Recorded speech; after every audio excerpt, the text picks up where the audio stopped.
आज Doubtnut app download करें। Doubtnut पर अपने सभी गणित, रसायन विज्ञान, भौतिक विज्ञान और जीव विज्ञान के डाउट्स का करो सफाया। बस प्रश्न की फोटो खींचो, एक ही प्रश्न को क्रॉप करो और तुरंत वीडियो सोल्यूशन पाओ। अभी डाउनलोड करें। नमस्कार दोस्तों, आज का हमारा प्रश्न है, बताइए निम्नलिखित में से कौन सा कथन सत्य है और कौन सा कथन असत्य है। तो सबसे पहला कथन है हमारे पास, तीन विषम संख्याओं का योग सम होता है। तो आइए इस कथन को चेक करते हैं। तो सबसे पहले मैं यहाँ पे ए लिखता हूँ। तो तीन विषम संख्याओं का योग, तो तीन संख्या है, तीन संख्याओं का मैं योग कर रहा हूँ। जैसे मान लो तीन विषम संख्या मैंने कोई भी ले ली, मैंने एक विषम संख्या ले ली 3, दूसरी विषम संख्या ले ली 5 और तीसरी विषम संख्या ले ली मैंने 7।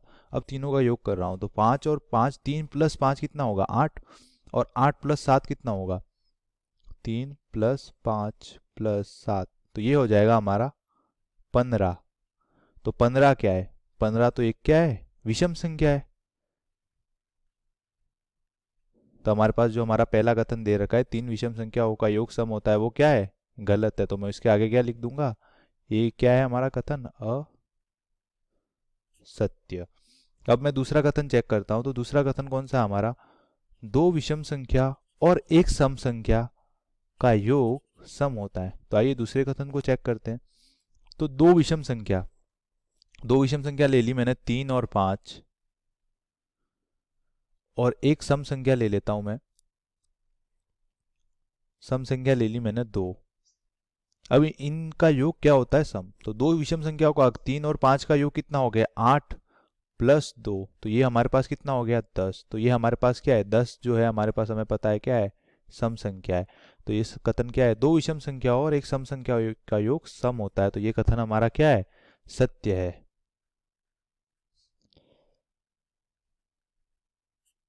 अब मैं इसके आगे वाला कथन लेता हूं, तीसरा कथन सी पार्ट, तीन विषम संख्याओं का गुणनफल विषम होता है। तो आइए ये भी चेक करते हैं। तो तीन विषम संख्याओं का गुणनफल, तो तीन विषम संख्याओं का गुणा करता हूं मैं, 3 गुणा 5 गुणा 3। विषम संख्या, तो विषम संख्या बोला है, तीन विषम संख्या है, दोबारा अपन एक बार से ज्यादा इसको यूज कर सकते हैं। तो 3 गुणा 5 होता है 15, और 15 इंटू 3 होता है 45, और 45 भी क्या है, विषम संख्या है। तो यहाँ से क्या पता चलता है कि तीन विषम संख्याओं का गुणनफल भी क्या होता है, विषम होता है। और यहाँ पे क्या बोला है, तीन विषम संख्याओं का गुणनफल विषम होता है। तो सी हमारा क्या है, कथन सत्य है। अब आगे वाला कथन देखता हूं मैं, डी कथन। डी कथन कौन सा हमारा, यदि किसी सम संख्या को 2 से भाग दिया जाए तो भागफल सदैव विषम होता है। तो ये हमारा क्या है कथन, इसको हम चेक करते हैं। तो जैसे मैंने सम संख्या लेता हूँ, दो लेता हूँ, दो एक सम संख्या, इसको 2 से भाग करूंगा तो हमारा पास भागफल क्या आएगा, 1। सम संख्या क्या होती है, जिसमें 2 का भाग पूरा पूरा चला जाए। तो 1 में आगे सम संख्या 4 लेता हूँ, तो 4 को अब मैं 2 से भाग लगाऊंगा तो हमारे पास भागफल क्या आएगा, 2। इसी प्रकार मैं सम संख्या मान लो 6 लेता हूँ, तो 6 को मैं 2 से भाग करूंगा तो हमारे पास कितनी बार भाग जाएगा, 6/2। तो हमारे पास भागफल कितना आएगा, 3 बार भाग जाएगा। तो 2 इंटू 3 6, तो 3। तो यहाँ पे क्या बोला, यदि किसी सम संख्या को 2 से भाग दिया जाए तो भागफल सदैव विषम होता है। पर यहाँ पे भागफल ये 1 भी आ रहा है, 1 और 3 तो विषम है, पर 2 सम है। इसी प्रकार 8 को 2 से डिवाइड करूंगा तो क्या आएगा, 4, वो भी सम होगा। तो ये कथन हमारा क्या हो जाएगा, कथन डी हमारा क्या हो जाएगा, असत्य। डी के आगे मैं लिख सकता हूं असत्य। अब इसके बाद मैं अगला कथन पढ़ता हूं, ई कथन। ई कथन क्या है, सभी अभाज्य संख्या विषम है। तो आइए ये भी चेक कर लेते, सभी अभाज्य संख्या विषम है। तो हमारे पास, हमें पता है अभाज्य संख्या कौन कौन सी होती है, जो एक और स्वयं के अलावा किसी भी संख्या से विभाजित नहीं होती, उनको क्या बोलता हूं मैं, अभाज्य संख्या। तो यहाँ पे मैं चेक करता हूं अभाज्य संख्या का। तो अभाज्य संख्या एक और स्वयं से अलावा किसी भी संख्या से विभाजित नहीं होती। तो अभाज्य संख्या कौन कौन सी है, सबसे पहली अभाज्य संख्या कौन सी है, 2। एक तो एक से विभाजित होती है, एक स्वयं से। 2 के बाद 3, 3 के बाद 4 है, 4 2 से विभाजित होता है, तो वो अभाज्य संख्या नहीं है। 5 है, 5 के बाद 7 है, 7 के बाद 11 है, क्योंकि 8 भी 4 से विभाजित होता है, तो 2 से विभाजित होता है। 9 3 से विभाजित होता है, 10 भी विभाजित होता है, पर 11 नहीं होता। तो यहाँ पे क्या बोला है, सभी अभाज्य संख्या विषम होती है। तो यहाँ पे आप देख सकते हो 3 विषम है, 5 विषम है, 7 विषम है, 11 विषम है, पर जो 2 है वो क्या है, सम संख्या है। तो दो, अगर यहाँ पे ऐसा बोला होता कि संख्या दो के अलावा सभी अभाज्य संख्याएं विषम है, तो कथन सत्य होता। पर यहाँ क्या बोला है, सभी अभाज्य संख्या विषम है, तो ये कथन हमारा क्या हो जाएगा, असत्य हो जाएगा, क्योंकि दो एक समअभाज्य संख्या है। तो ये कथन हमारा हो जाएगा असत्य।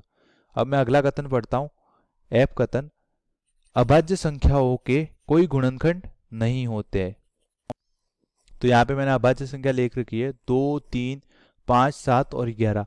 तो अभाज्य संख्या के गुणनखंड, गुणनखंड क्या होते हैं, दो संख्याओं का गुणा करने पे हमें वो संख्या प्राप्त हो जाए। तो दो के गुणनखंड लिखूंगा तो दो के गुणनखंड में क्या लिख सकता हूँ, 2 गुणा 1, 1 को 2 से मल्टीप्लाई करूंगा तो 2 प्राप्त हो गया, या 1 गुणा 2, एक ही बात है।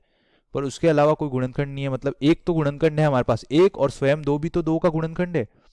तो 2 और 1 हमारे पास दो गुणनखंड हैं अभाज्य संख्याओं के। इसी प्रकार 3 के भी होंगे 3 और 1, 5 के भी होंगे 5 और 1। तो ये कथन हमारा क्या हो जाएगा, असत्य, कि अभाज्य संख्याओं के कोई गुणनखंड नहीं होते। तो इसको मैं लिखूंगा असत्य।